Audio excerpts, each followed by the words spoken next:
Assalamualaikum warahmatullahi wabarakatuh. Kami dari kelompok 12 di sini akan menjelaskan dari mengenai modul 12 yaitu pengalaman IPv6. Oke, langsung aja di sini nama saya Kak Nafaya, NPM 257820098. Di sini saya akan menjelaskan yaitu masalah IPv4.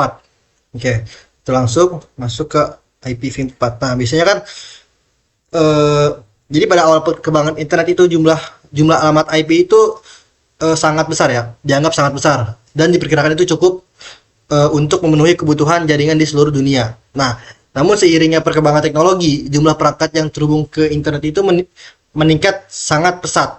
Oke.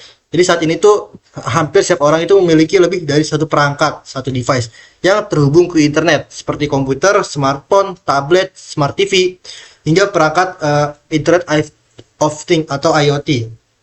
Nah, akibatnya itu jumlah IPv4 yang tersedia itu semakin berkurang dan pada akhirnya menjadi salah satu alat utama dikembangkannya IPv6 sebagai generasi penerus IPv4.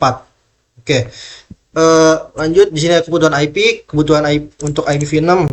Nah, salah satu masalah terbesar IPv4 adalah keterbatasan jumlah alamatnya. IPv4 menggunakan alamat 32 bit sehingga hanya mampu menyediakan sekitar 4,3 miliar alamat. Nah, meskipun jumlah tersebut terlihat besar, kenyataannya banyak alamat yang tidak dapat digunakan secara bebas karena telah dialokasikan untuk kebutuhan tertentu seperti alamat privat, multicast, dan berbagai keperluan khusus lainnya. Selain itu, pertumbuhan internet yang sangat cepat itu menyebabkan kebutuhan alamat IP terus meningkat. Sebagai contohnya tadi itu seperti smartphone, laptop, server, CCTV. CCTV itu kan membutuhkan IP biasanya. Smart home, sensor IoT, dan juga kendaraan pintar. Nah, semuanya itu membutuhkan alamat IP untuk dapat terhubung ke jaringan. Nah, solusinya itu ada solusi sementaranya itu ada NAT.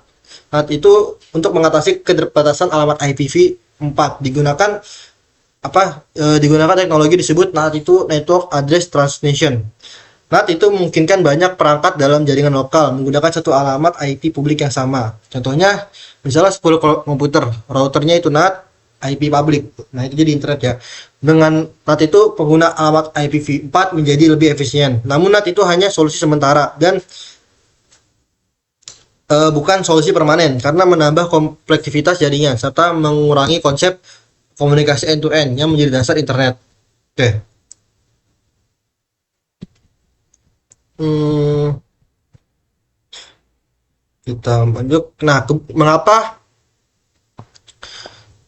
eh,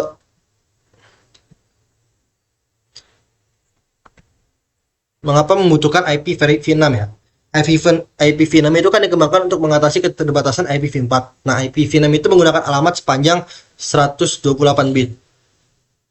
Jumlah alamat yang dihasilkan itu sangat besar, yaitu sekitar 340 undesolution alamat ya. Nah, jumlah ini tuh dianggap cukup untuk memenuhi kebutuhan internet dalam jangka waktu yang sangat panjang.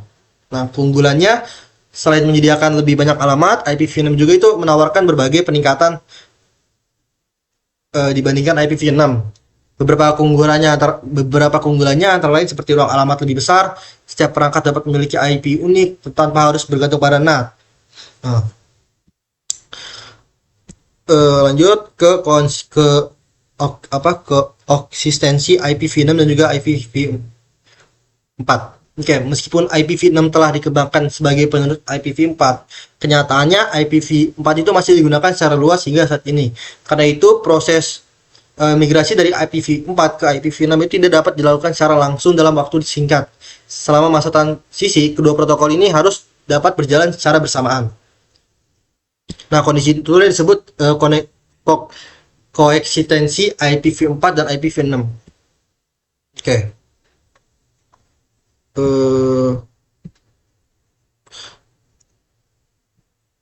Nah, mengapa harus berdampingan ya? Karena jutaan perangkat dan layanan internet saat ini masih menggunakan IPv4. Nah, jika IPv4 itu langsung dihentikan, banyak sistem dan layanan tidak akan dapat berfungsi. Nah, oleh karena itu jaringan modern biasanya mendukung protokol secara bersamaan, yaitu dual stack ya, nih, dual stack. Nah, pada metode ini perangkat memiliki dua alamat sekaligus, yaitu IPv6 dan juga IPv4. perangkat itu dapat menggunakan IPv4 maupun IPv6 sesuai kebutuhan. Nah, metode ini sebagai solusi transisi yang paling banyak digunakan saat ini ya. Nah, selanjutnya ada tunneling. Nah, metode lainnya adalah tunneling. Pada metode ini, paket IPv6 dikirim melalui jaringan IPv4 dengan cara dibungkus atau dienkapsulasi. Teknik ini digunakan sebagai jaringan masih belum mendukung IPv6 secara penuh ya. Selanjutnya ada translation atau terjemahan. Nah, teknik ini tuh menerjemahkan komunikasi antara perangkat IPv4 dan IPv6 sehingga keduanya itu tetap dapat saling berkomunikasi. Contohnya teknologi yang digunakan adalah NAT 64. Oke, kesimpulannya koeksistensi itu karena imigrasi ke IPv6 membutuhkan waktu yang panjang, maka IPv4 dan IPv6 itu harus dapat berjalan bersamaan dalam satu infrastruktur jaringan. Untuk mendukung proses tersebut digunakan sebagai berbagai metode seperti dual stack, tumpukan janda, tunneling atau terowongan, dan juga terjemahan atau translation. Oke. Sekian dari saya, selanjutnya akan dilanjutkan oleh teman saya. Assalamualaikum warahmatullahi wabarakatuh. Halo teman-teman, perkenalkan nama saya Ananda Rizalmadi dengan NPM 2578232 dari kelas 2B. Oke, di sini saya akan melanjutkan di bagian saya yaitu di 12.2 yaitu representasi alamat IPv6. Kita langsung masuk saja ke format pengamatan IPv6. Jadi langkah pertama teman-teman untuk mempelajari IPv6 dalam jaringan adalah memahami bagaimana cara penulisan dan format alamat IPv6-nya. Jadi alamat IPv6 itu jauh lebih besar daripada alamat IPv4. Itulah sebabnya kita kemungkinan besar tidak akan kehabisan alamat IPv6 karena sebelumnya alamat IPv4 itu sudah habis teman-teman. Nah, alamat IPv6 ini memiliki panjang 128 bit dan ditulis sebagai rangkaian nilai heksadesimal. Setiap 4 bit direpresentasikan oleh satu digit heksadesimal sehingga totalnya ada 32 heksadesimal. Nah, ini format yang disukai. Format yang disarankan itu berarti kalian ya menulis alamat IPv6 menggunakan semua atau 32 heksadesimal. Jadi seperti itu. Lanjut ke 12.2.2. Di sini ada aturan 1. Aturan 1 ini adalah hilangkan angka 0 depan. Nah, jadi untuk aturan pertama, untuk membantu mengurangi notasi alamat IPv6 adalah dengan menghilangkan angka 0 di depan setiap hex state berikut. Nah, ini beberapa contohnya. Jadi kan di depannya ini ada 0, tinggal dihilangin saja. Nih, 01AB dapat direpresentasikan sebagai 1AB. Begitu juga bawahnya 09FO dapat direpresentasikan sebagai 9FO seperti itu. Jadi aturan ini hanya berlaku untuk angka 0 di depan, bukan untuk angka 0 di belakang. Jadi kenapa angka 0 ini nggak dihapus ya, karena memang tidak berlaku untuk angka 0 yang di belakang. Jika tidak, alamat akan ambigu. Misalnya hexstate ABC biasa berupa 0 ABC atau ABC 0. Tetapi keduanya tidak mewakilkan nilai sama sekali, gitu.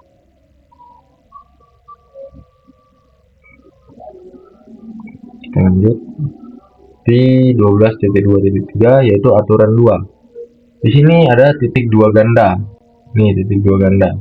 Nah, ini dapat menggantikan rangkaian tunggal dan berurutan dari satu atau lebih heksadesimal 16 bit yang terdiri dari semua angka 0, misalnya seperti ini.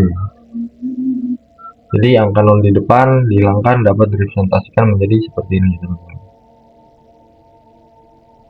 Jadi titik 2 ganda itu digunakan sebagai pengganti 3 heksadesimal yang semua berisi angka 0000. Nah, titik 2 ganda ini hanya dapat digunakan sekali dalam sebuah alamat. Jadi tidak boleh 2 kali ya, hanya sekali. Jika tidak, akan ada lebih dari satu kemungkinan alamat yang dihasilkan. Lalu ketika digunakan dengan teknik menghilangkan angka 0 di depan, notasi alamat IPv6 seringkali dapat sangat disederhanakan. Nih, hilangkan yang 0 depan, terus semua segmen. Ini 0 hilang. 0 hilang. Nah, seperti ini teman-teman. Jadi titik dua ganda itu dapat digunakan dua kali ya dalam contoh ini ya.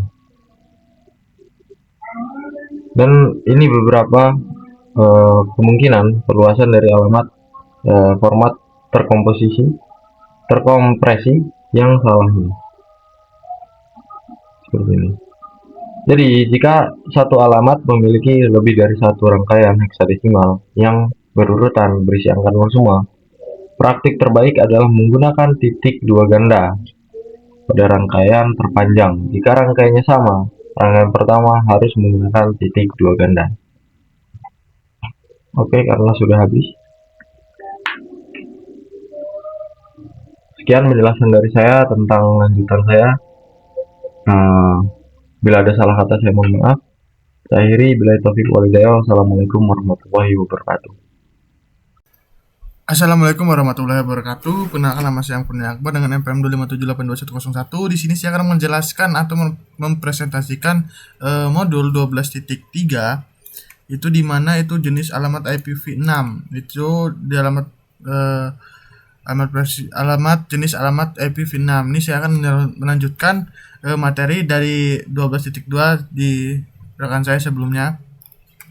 Di mana di 12.3 itu ada jenis alamat IPv6 itu ada unicast, multicast, dan unicast.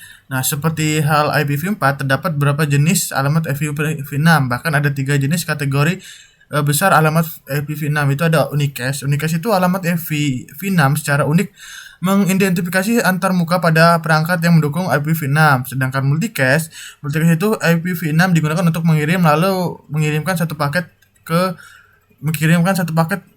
IPv6 ke beberapa tujuan. Sedangkan unicast itu IPv6 adalah alamat unicast apapun yang diberikan ke beberapa perangkat. Paket yang dikirimkan ke alamat unicast akan dirutekan ke perangkat terdekat yang memiliki alamat tersebut. Alamat unicast yang berada di luar cakupan kursus ini. Terus di 12.3.2 ini panjang awalan IPv6. Awalan atau bagian jaringan dari alamat IPv4 dapat diidentifikasi dengan subnetmask dengan desimal bertitik atau panjang awalan notasi garis miring. Misalnya alamat IPv6 itu 92.168.1.10 dengan subnetmask di desimal bertitik 255.255.255.0 setara dengan IP 192.168.1.10/24. Dalam IPv6 ini disebut panjang prefix. IPv6 tidak menggunakan notasi subnetmask desimal bertitik seperti IPv4. Panjang prefix direpresentasikan dalam notasi garis miring dan digunakan untuk menunjukkan bagian jaringan dari alamat IPv6. Panjang prefix dapat berkisaran dari 0 hingga 128. Panjang prefix IPv6 direkomendasikan untuk LAN dan sebagian besar jenis jaringan lainnya adalah /64 seperti yang ditunjukkan pada gambar. Ini gambarnya. Seperti ini ya. Terus lanjut kita di 12.3.3. 12.3.3 jenis-jenis alamat unicast IPv6. Alamat unicast IPv6 secara unik mengidentifikasi antarmuka pada perangkat yang mendukung IPv6. Perangkat yang dikirimkan ke alamat unicast akan bertujuan diterima oleh antarmuka yang diberi alamat tersebut. Mirip dengan IPv4, alamat IPv6 sumber harus berupa alamat unicast. Alamat IPv6 bertujuan untuk dapat berupa alamat unicast atau multicast. Gambar tersebut menunjukkan ya, ini gambarnya jenis alamat unicast IPv6. Ini dia alamat unicast IPv6. Berbeda dengan IPv4, hanya memiliki satu alamat, sedang kalau alamat IPv6 itu biasa memiliki dua alamat unicast. Terus ada alamat unicast global GUA. Ini mirip dengan IPv4 publik. Ini ada alamat unik secara global yang dirutekan melalui internet. GUA dapat dikonfigurasi secara statis atau ditetap secara dinamis. Terus ada alamat link lokal LA. Ini digunakan untuk setiap perangkat mendukung IPv6. LA digunakan untuk komunikasi dengan perangkat lain pada tautan lokal yang sama. Nah, IPv6 ini istilah dengan tautan mengacu pada subnet. LA terbatas pada satu tautan. Keunikannya hanya perlu dikonfirmasi pada tautan tersebut karena tidak dapat dirutekan di luar tautan tersebut. Dengan kata lain, router tidak akan meneruskan paket dengan alamat sumber atau tujuan link lokal. Terus di 12.3.4 ini catatan mengenai alamat lokal yang unik. Alamat lokal unik rentang di FC00.2.2/7 hingga FDFF.2.2/7 belum mampu diimplementasikan, oleh karena itu modul ini hanya mencakup konfigurasi GUA dan LLA. Namun alamat lokal unik mungkin pada akhirnya akan digunakan untuk mengalamatkan perangkat yang seharusnya tidak dapat diakses dari internet luar seperti server internet dan printer. Alamat lokal unik IPv6 memiliki beberapa kemiripan dengan alamat IP RFC 1918 untuk IPv4, tetapi terdapat perbedaan yang signifikan. Alamat lokal unik digunakan untuk pengamatan lokal yang di dalamnya satu situs antara 11 situs terbesar. Alamat lokal unik dapat digunakan untuk perangkat yang tidak akan pernah dilupakan dan tidak pernah perlu mengakses jaringan lain. Alamat lokal unik tidak dirutekan secara global atau dicemplungkan ke alamat IPv6 global. IP 12.3.5 itu IPv6 GUA. Alamat unicast global IPv6 GUA bersifat unik secara global dan dapat dirutekan di internet IPv6. Alamat ini setara dengan alamat v4 publik komunitas internet untuk penugasan nama dan nomor ICANN operator IANA mengaluskan blok IPv6 ke 5 RIR. Saat ini GUA hanya dengan 3 bit pertama 00.001 atau 2000 yang dialokasikan seperti tunjukkan pada gambar. Seperti ini gambarnya. Ini juga dengan alamat IPv6 dengan alamat awalan perutan global /48 dan awalan /64. Ini 12.3.6 struktur GUA IPv6. Awalan perutan global prefix digunakan ada prefix atau bagian jaringan dari alamat yang diberikan oleh penyedia seperti ISP kepada pelanggan atau lokasi. Misalnya ISP biasanya memberikan prefix perutan global /48 kepada pelanggannya.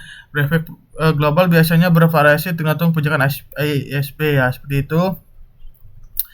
Nah, terus gambar sebelumnya juga itu perutan global itu /48 ya, prefixnya juga /48 dan prefix perutan global umum yang ditetapkan atau digunakan sebagian besar contohnya dalam kursus ini.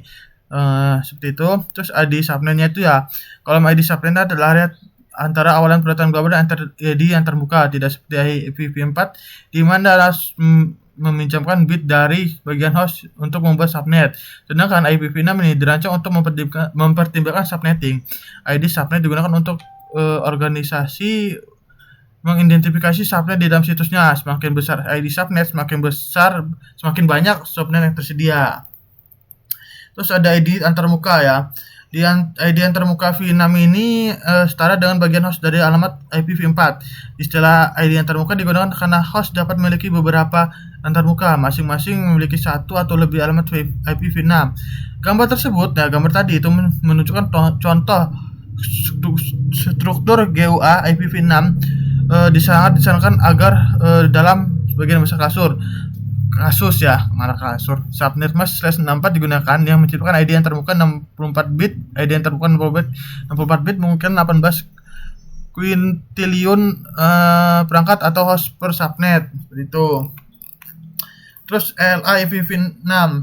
Alamat lokal LA IPv6 mungkin sebuah perangkat untuk berkomunikasi dengan perangkat lain yang mendukung IP4 pada tautan yang sama, hanya pada tautan tersebut.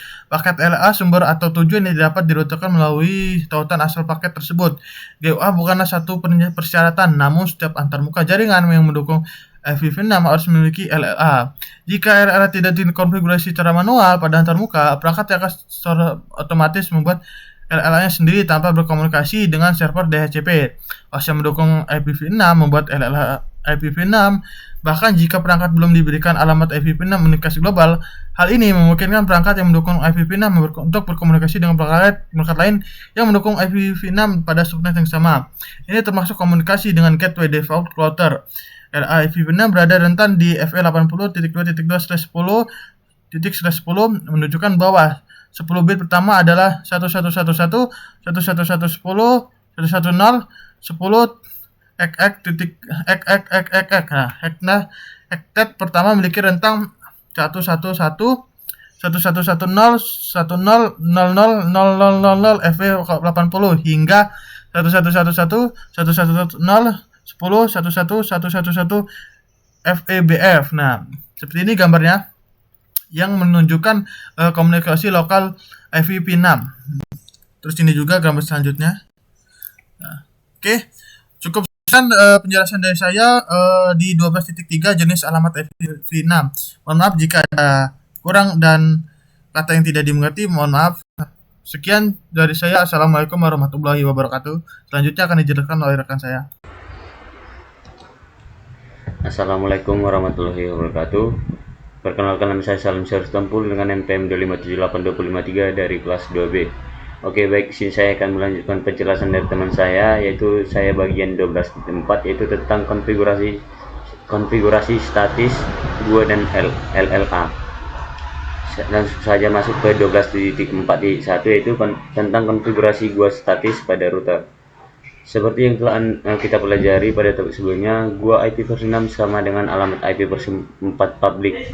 Alamat-alamat ini unik secara global dan dapat dirutekan di internet IP versi 6 IP versi 6. Sangat mudah untuk mengkonfigurasi gua dan LLA IP versi 6 seperti statis pada router untuk membantu Anda membuat jaringan IP versi 6.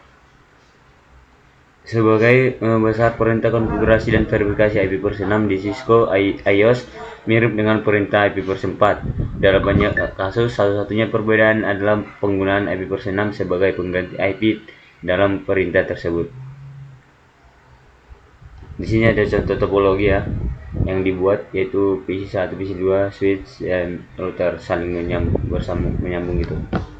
Selanjutnya konfigurasi gua IP versi 6 pada router R1. Sini ada. Kita langsung masuk ke bagian 12.4.2, yaitu tentang konfigurasi gua statis pada host Windows. Mengkonfigurasi alamat IP versi 6 secara manual pada sebuah host mirip dengan mengkonfigurasi alamat IP versi 4. Nah, seperti yang ditunjukkan pada gambar alamat gateway default yang dikonfigurasi untuk PC1 adalah 2001 DB8 angkat 11. Ini adalah gua dari antar muka GB Ethernet R1 pada jaringan yang sama. Nah, sama seperti IP versi 4, mengkonfigurasi alamat statis pada klien tidak efektif untuk lingkungan yang lebih besar. Ada dua cara agar sebuah perangkat dapat memperoleh gua IP versi 6 secara otomatis, yaitu yang pertama konfigurasi otomatis alamat tanpa status atau SLAAC. Ini yang kedua DHCP versi 6 dengan status. Masuk ke bagian 12.4.3 yang mana tentang konfigurasi statis alamat unicast link lokal. Mengkonfigurasi adalah secara manual memungkinkan Anda membuat alamat yang mudah dikenali dan diingat.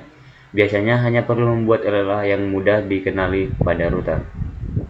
LLA dapat dikonfigurasi secara manual menggunakan perintah IP versi 6 address IP versi 6 link lokal address link lokal. Ketika sebuah alamat diawali dengan hexstat, ini dapat rentang FE80 hingga FEBF.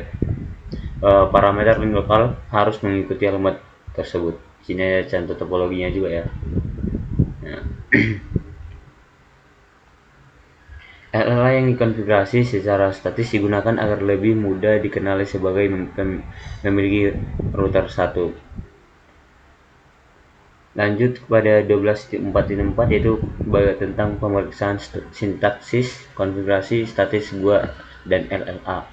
Ini untuk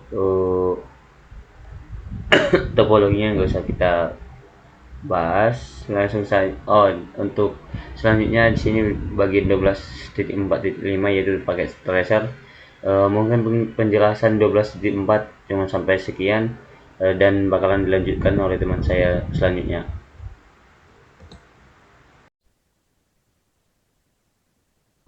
Kabar jadi pada saya akan menjelaskan bagian 12.5 itu dynamic addressing for addressing code. So, 12 kita akan membahas pesan RS and RL. Nah, jika Anda tuh tidak ingin mengkonfigurasi GL IP6 secara statis, tidak perlu khawatir. Sebagian besar perangkat itu memperoleh buah IP6 mereka secara dynamic. Topik ini tuh menjelaskan cara kerja proses ini menggunakan pesan iklan router socializations dan permintaan router FS. Nah, topik ini tuh secara teknis itu tetap menjadi agak teknis, tapi tidak punya perbedaan interaktif yang mana yang dapat digunakan di dalam interaktif. Nah, untuk sendiri itu perangkat itu memperoleh alamat secara dinamis melalui proses Internet Control Message yaitu protokol versi 6 router IP6 secara berkala mengirimkan pesan ICMP RA setiap 200 detik ke semua perangkat kemampuan IP6 jaringan. Nah, pesan RA juga tuh akan dikirim sebagai tanggapan kepada host yang mengirim pesan ICMP V6 RS yang merupakan perbedaan untuk pesan RA. Kedua pesan tersebut ditunjukkan pada gambar. Nah, itu ini itu pesan RS itu dikirim ke semua router di IPsec oleh host yang minta informasi ke alamat. Nah, lalu ada pesan RA dikirim ke semua node di IPsec jika menjadi hanya satu itu SLAAC digunakan LA menyatakan informasi awal jaringan panjang awal dan gateway default. Nah, kalau itu ada RR message. Nah, pesan RR itu diantarmuka Ethernet router IP6 router harus diaktifkan untuk perubahan IP4, IP6 yang tidak diaktifkan secara default. Untuk mengaktifkan router sebagai router IP6 itu perintah konfigurasi global atau kerutuan unicast IP6 yang harus digunakan. Nah, pesan ICMP Force 6 itu adalah sarannya kepada perangkat tentang cara mendapatkan IP6 tulisan angka berasal pada sistem operasi perangkat. Nah, pesan ICMP itu menyangkut adalah network prefix and prefix light atau alamat awalan jaringan dan panjang awalan. Yaitu memberitahu perangkat jaringan mana yang berada. Lalu ada alamat gateway default atau default gateway address di sini tuh adalah fisik alamat IP6 sumber pesan RA.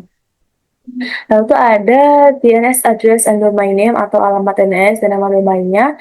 Nah, ini adalah alamat server DNS dan nama domain. Lalu tuh di sini tuh ada 3 metode untuk pesan RA. Yang pertama tuh ada metode satu yaitu SLAC atau I have everything you need including the prefix light, and default gateway address. Atau saya tuh memiliki semua yang Anda butuhkan termasuk awalan, panjang awalan, dan alamat gateway default. Lalu ada metode kedua yaitu SLOC with a stateless and DHCP6 server. Here is my information, but you need to get other information such as a DNS address from a stateless DHCP6 server. Yang artinya itu tentang informasi saya, tetapi Anda perlu mendapatkan informasi lain seperti alamat DNS dari server DHCP tanpa kewarganegaraan. Lalu ada metode tiga yaitu adalah stateful DHCP6 yaitu no slide. I can give you your default gateway address. You need to ask stateful DHCP6 server for all your other information. Nah, yang artinya itu saya akan memberi Anda alamat gateway default Anda. Anda perlu meminta server DHCP6 stateful untuk semua informasi Anda yang lain. Nah, selanjutnya itu ada metode satu ya. Nah, itu adalah metode yang memungkinkan perangkat membuat build sendiri tanpa layanan DHCP yang menggunakan SLC. Perangkat mengandalkan pesan ICMP dari router lokal untuk mendapatkan informasi yang diperlukannya. Nah, secara default, pesan RA menyarankan agar perangkat minimum menggunakan informasi dalam pesan RA untuk membuat IP6 sendiri dari informasi lain yang diperlukan. Nah, selanjutnya dan memiliki kewarganegaraan, berarti tidak ada server pusat, misalnya server DHCP stateful yang mengalokasikan GA menyimpan daftar perangkat dan alamatnya dengan SLC. Perangkatnya melakukan informasi dalam pesan RA untuk membuat buahnya sendiri. Nah, awalan itu adalah ini yang diiklankan dalam pesan RA.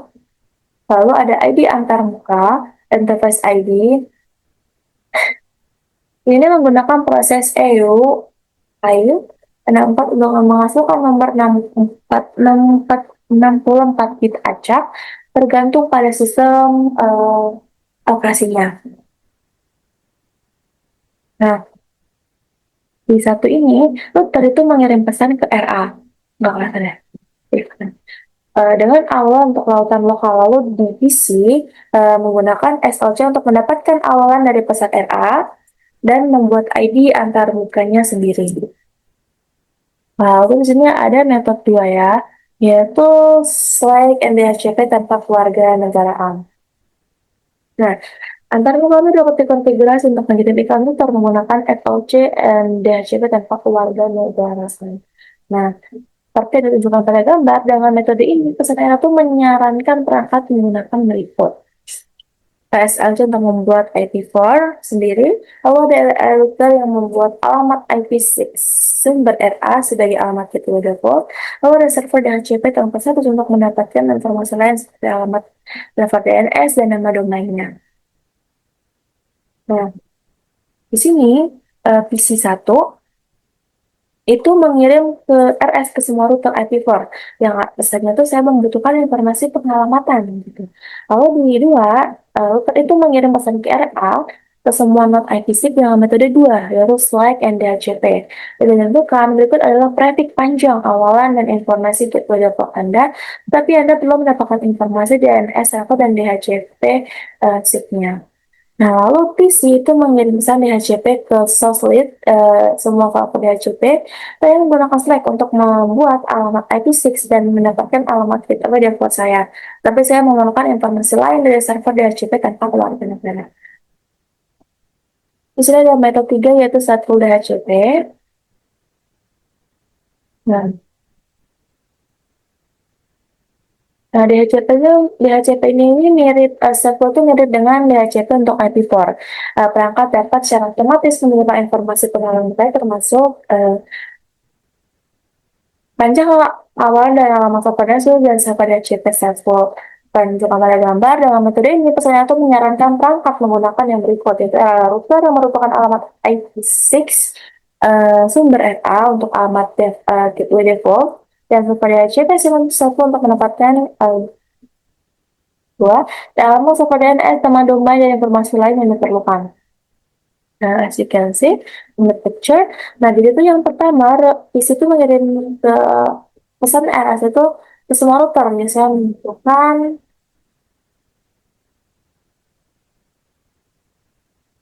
kurang lebih masih sama yang sebelumnya. Nah, di sini nih, sebagai catatan, alamat gateway default itu hanya dapat diperoleh secara dinamis dari pesan RA, server DHCP, status, dan status tidak memberikan alamat gateway default.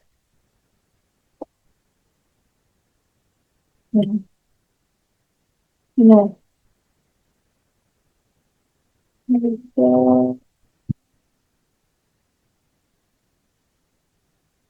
Proses IO atau data seracak maka JPDR adalah SLAAC atau SLAAC dengan DHCP6 tanpa keluarga dan kalian harus mengatakan ID antara misalnya sendiri. Kalian mengetahui bagian awal alamat dari pesan RA tanpa harus membuat ID tanpa harus membuat ID antar muka sendiri. Nah, ID antar muka itu dapat dibuat menggunakan IO 64 atau 64 atau nomor 64 bit dan dibuat secara acak seperti ditunjukkan pada gambar.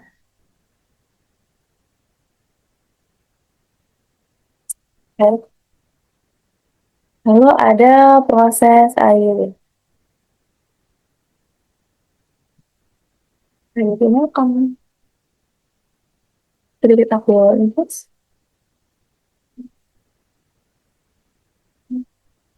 Nah,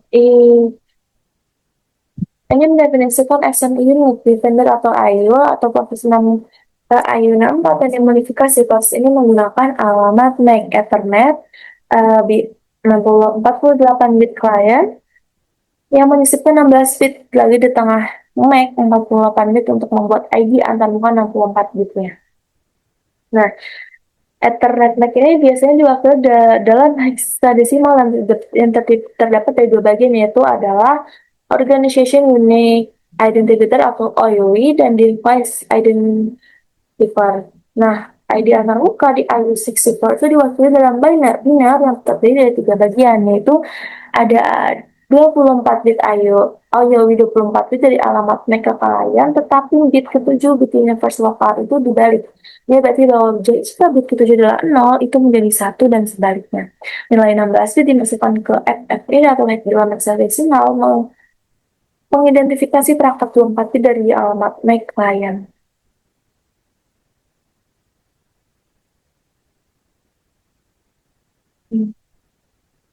Lalu ada ID antarmuka yang dibuat secara acak.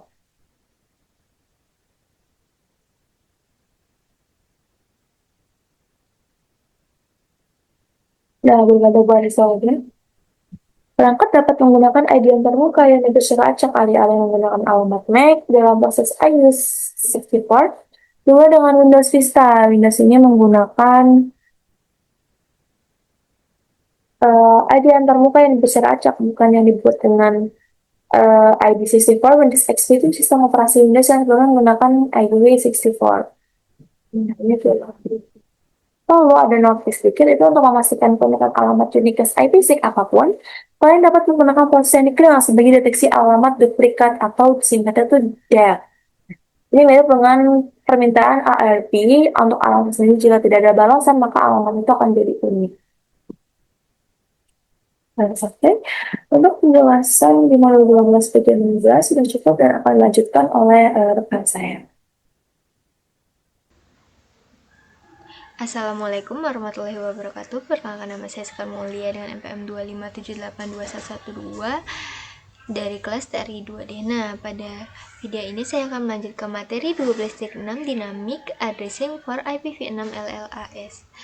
Nah, di 12.6.1 yaitu Dynamic LLAS. Jadi di sini jelaskan bahwa setiap perangkat IPv6 itu wajib memiliki link local address atau LLA. Nah, LLA ini digunakan untuk komunikasi dalam satu jaringan lokal dan selalu diawali dengan prefix FL80:10.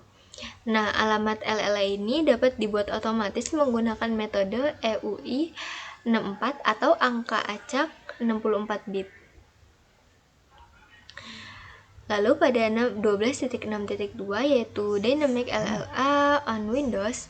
Jadi, pada Windows itu LLA biasanya dibuat dengan metode yang sama seperti alamat IPv6 GUA dari SLAAC. Nah, jika menggunakan EUI 64, interface ID pada GUA dan LLA akan mirip. Nah, seperti yang terlihat pada gambar ketika kita if config. Di sini jelaskan, di sini karena FC99:47, di sini juga ya. Sama. Nah, lalu jika menggunakan metode random, interface ID itu dibuat acak. Seperti yang terlihat pada gambar ya. Nah, pada 12.6.3 Dynamic LLAS on Cisco router.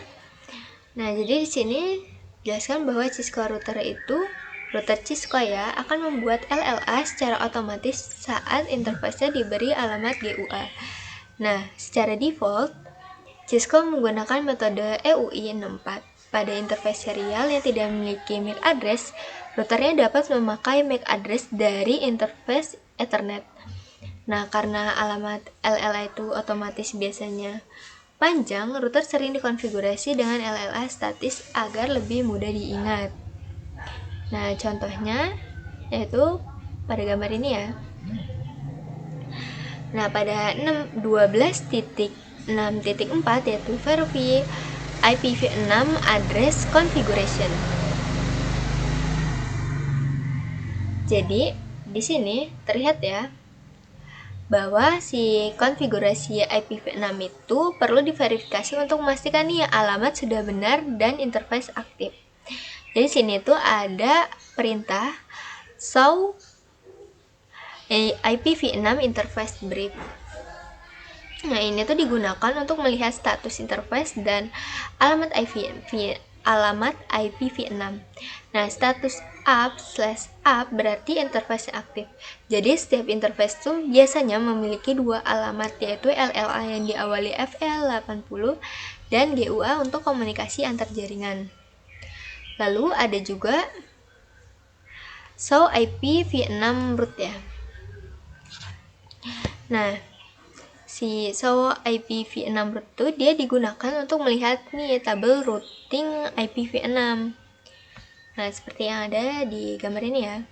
Lalu kalau untuk ping, dia itu digunakan untuk menguji koneksi. Jika ping berhasil 100%, maka konfigurasi IPv6 itu sudah benar. Sini di 12.6.5 di syntax checker, di sini kita bisa verifikasi IPv6 address configuration. Ini kita bisa langsung soal untuk melihat ya apakah perintah show IPv6 interface briefnya tuh di sini terlihat ya.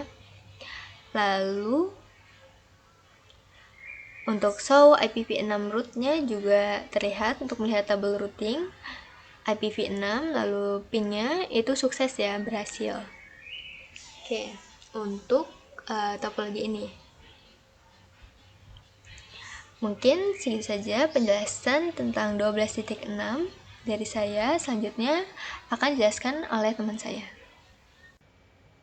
Baik, perkenalkan saya Mahmud Al-Hasan dari TRI kelas 2B dan NPM 2578244. Di sini pada modul 12 ini saya akan menjelaskan bagian 12.7 yaitu IP versi 4 multicast address. Sini yang pertama, asesmen dan IP versi 4 multicast address.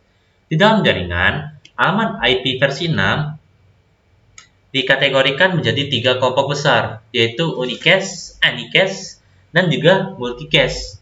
Alamat multicast pada IP versi 6 memiliki fungsi spesifik, yaitu digunakan untuk mengirimkan satu paket data tunggal ke satu atau beberapa tujuan sekaligus yang tergabung dalam sebuah grup multicast. Alamat jenis ini dapat dikenali dari prefix awalannya, yaitu contohnya FF00.2.2/8. Satu aturan penting yang harus diingat adalah alamat multicast hanya dapat digunakan sebagai alamat tujuan saja, yaitu atau destination address, dan sama sekali tidak boleh digunakan sebagai alamat asal paket atau source address.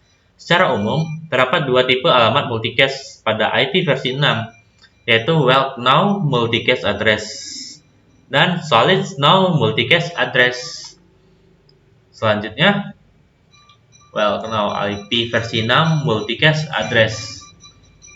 Well-known IP versi 6 multicast address adalah alamat-alamat yang sudah ditetapkan dan dicadangkan secara khusus untuk grup perangkat tertentu yang menjalankan layanan ataupun protokol yang sama. Misalnya DHCP versi 6. Terdapat dua grup utama dalam kategori ini. Pertama ada grup AllNode dengan multicast FF02.2.2.1. Semua perangkat yang memiliki antarmuka IP versi 6 aktif akan otomatis bergabung ke dalam grup ini. Ketika sebuah paket dikirimkan ke alamat ini, paket tersebut akan diterima dan diproses oleh seluruh perangkat di jaringan, yang pada dasarnya memberikan efek yang sama seperti alamat broadcast pada IP versi 6. Contoh penggunaannya adalah pada saat router IP versi 6 menyebarkan pesan router advertisement atau RA, maka IGMP versi 6 ke seluruh perangkat di jaringan. Kedua grup all router multicast dengan alamat FF02.2.22, dan grup ini secara eksklusif hanya berisi router-router router-router ber-IP versi 6 saja, di mana sebuah router akan otomatis menjadi anggota grup ini saat fungsi routing IP versi 6 diaktifkan menggunakan perintah konfigurasi IP versi 6 unicast routing. Selanjutnya, Solitaire Nodes IP versi 6 multicast address. Tipe yang kedua adalah Solitaire Node IP versi 6 multicast address. Meskipun memiliki kemiripan dengan alamat all nodes multicast, alamat solid node memberikan suatu keuntungan efisien yang sangat signifikan. alamat ini dipetakan secara langsung ke sebuah alamat multicast Ethernet yang khusus.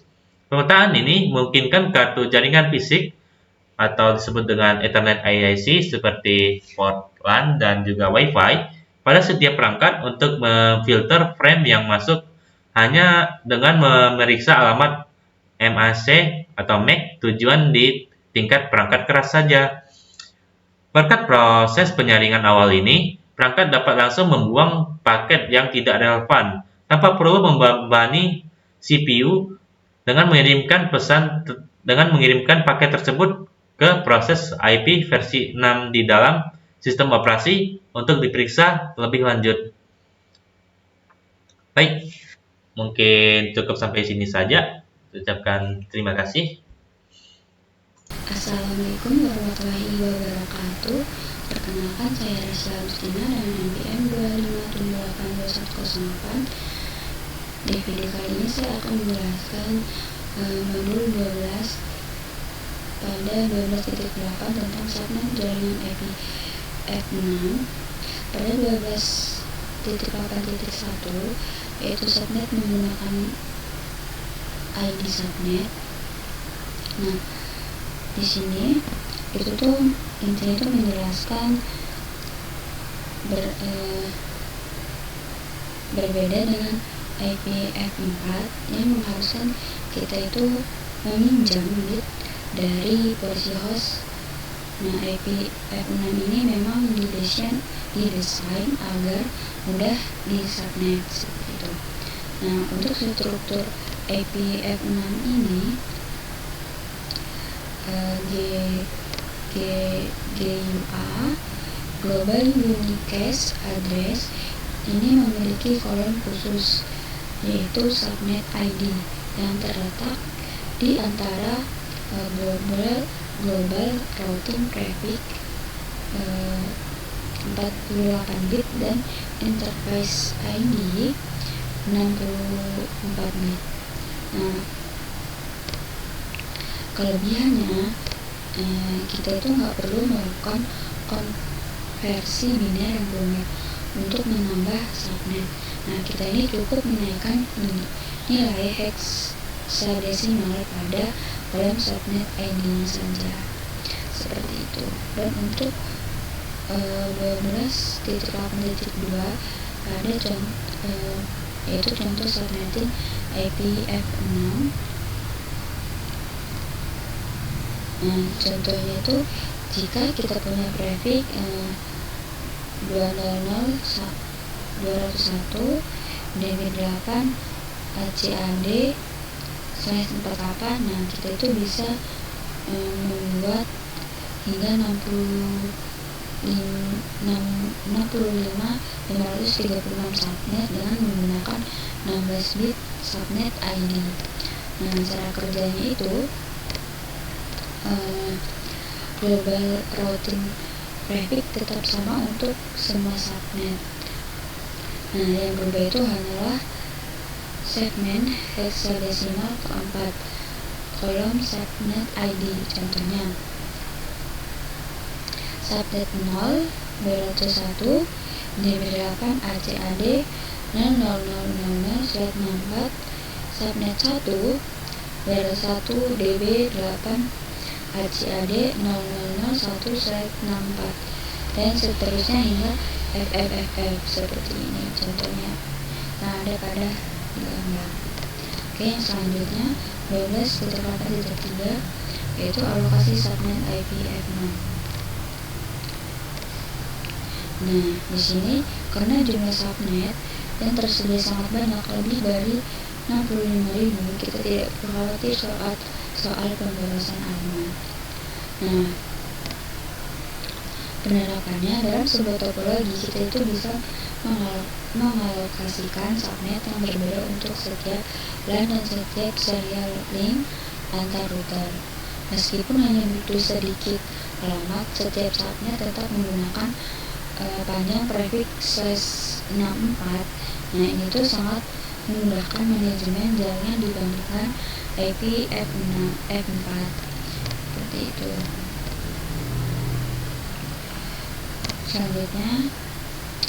pada 12.8.4 router dikonfigurasi dengan subnet IPv6.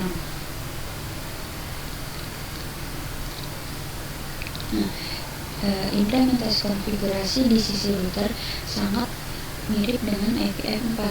Setiap interface router itu harus dikonfigurasi dengan alamat IPv6 dari subnet yang berbeda. Nah, perintah dasar yaitu menggunakan IPv6, address alamat subnet 1/64 pada mode konfigurasi interface, diikuti dengan no shutdown untuk mengaktifkan interface tersebut agar bisa mulai berkomunikasi di subnetnya masing-masing. Nah, mungkin cukup sekian penjelasan dari saya pada modul 12 ini, 12.8.